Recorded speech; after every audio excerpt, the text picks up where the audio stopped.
दोस्तों तो इस वीडियो में हम बात करने वाले हैं एक अपकमिंग आईपीओ के बारे में और कंपनी का नाम है धर्माज कॉर्प गार्ड। तो इस वीडियो में हम जानेंगे कि आईपीओ कब खुलने वाला है और कंपनी क्या काम करती है, कंपनी के फाइनेंशियल कैसे हैं।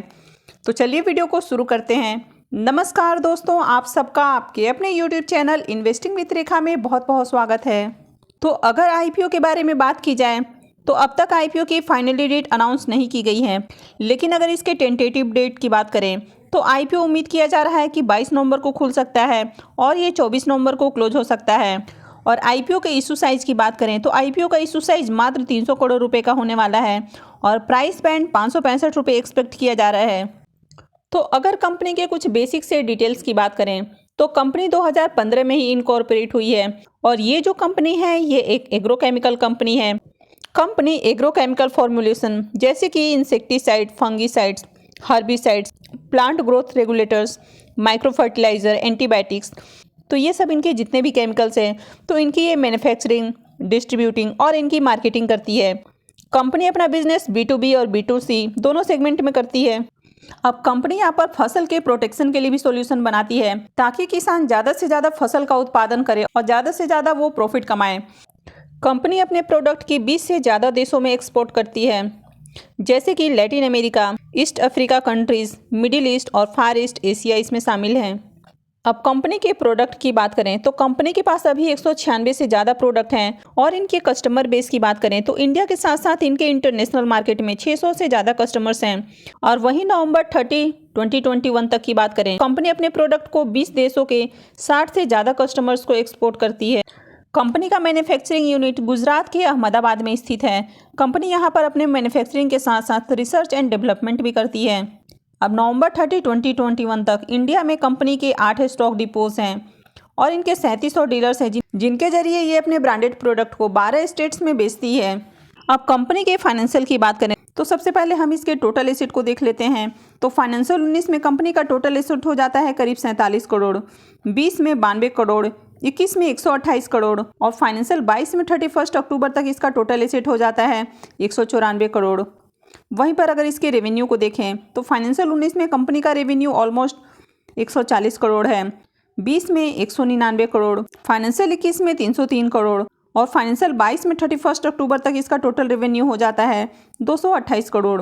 अब यहाँ पर कंपनी के प्रॉफिट को देखें तो फाइनेंशियल 19 में कंपनी का प्रॉफिट है सिर्फ 5 करोड़ जो कि 20 में बढ़ के हो जाता है 10 करोड़, 21 में 20 करोड़ और फाइनेंशियल 22 में 31 अक्टूबर तक इसका टोटल प्रॉफिट हो जाता है करीब 18 करोड़।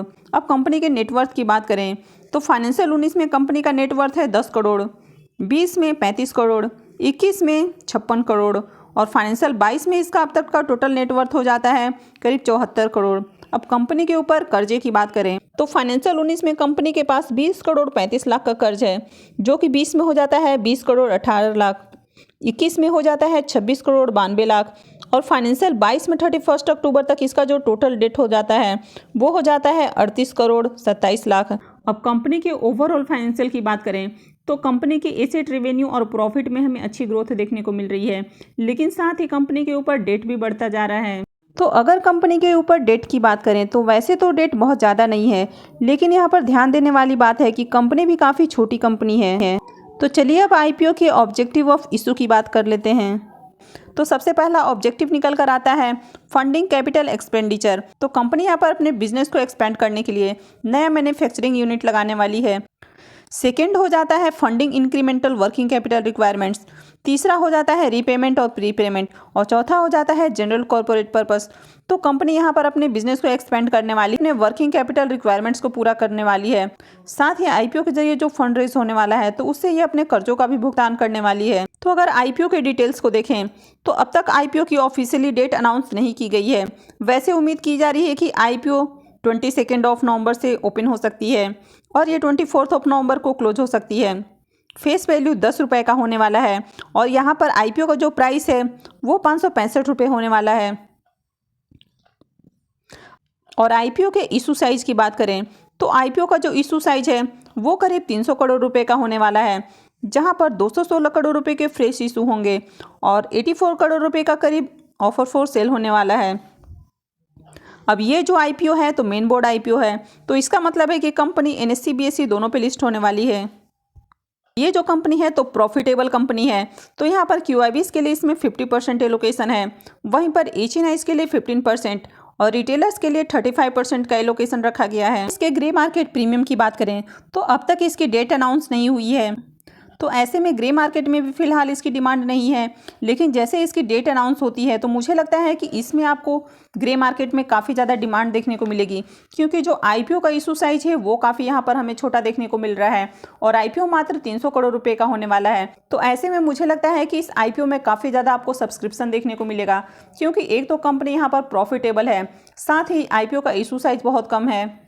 तो अगर आप भी इस IPO में अप्लाई करने वाले हैं तो आप अभी से तैयारी कर ले। इस IPO में अप्लाई करने के लिए आप अपने फैमिली मेंबर्स का डीमेट अकाउंट जरूर खुलवा लें, क्योंकि जब आप मल्टीपल लॉट से अप्लाई करते हैं तब आपके अलॉटमेंट मिलने के चांसेस इंक्रीज हो जाते हैं। तो जैसे ही IPO से जुड़ी हुई कोई भी जानकारी आती है तो मैं आपको वीडियो के माध्यम से आगे भी शेयर करूंगी।